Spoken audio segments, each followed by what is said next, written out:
இன்றே டவுன்லோட் செய்து உங்கள் ஃபேவரட் ஷோக்களை என்ஜாய் பண்ணுங்க. ஒரு விஷயம் மட்டும் புரிஞ்சிருச்சு பாரதி. நீ ஃபீல் பண்றத பார்த்தா உன் மனசுக்குள்ள நிறைய கனவுகளோட இருந்திருப்பேன்னு நினைக்கிறேன். ஆனா அது வெறும் கனவு மட்டும்தான், நிஜத்துல நடக்க போறது இல்லன்னு உனக்கு இப்ப நல்லா புரிஞ்சிருக்கும்.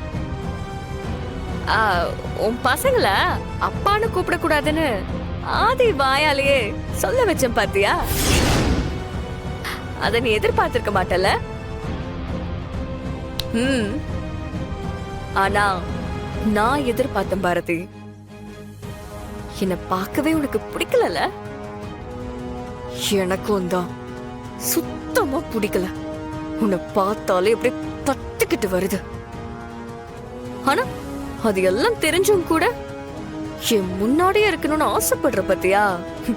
அதான் அதான் பாரதி எனக்கு இருக்கிற பெரிய பிரச்சனையே. சரி சரி, அதெல்லாம் கூட விடு. இதெல்லாம் இன்னும் கொஞ்ச நாளைக்கு தானே.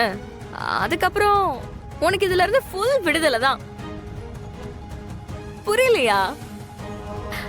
இன்னும் கொஞ்ச நாள்ல ஆதி கையால என் கழுத்துல நான் தாலியை கட்டிப்பேன். தாலியை கட்டின அதே கையோட உன் கழுத்தை புடிச்சு வீட்டை விட்டு வெளியே தள்ளிடுவேன். நல்லா இருக்குல்ல? அப்புறம் பாரதி, உனக்கு இப்ப கூட நான் சூப்பர் டூப்பர் ஆஃபர் கொடுக்கறேன்.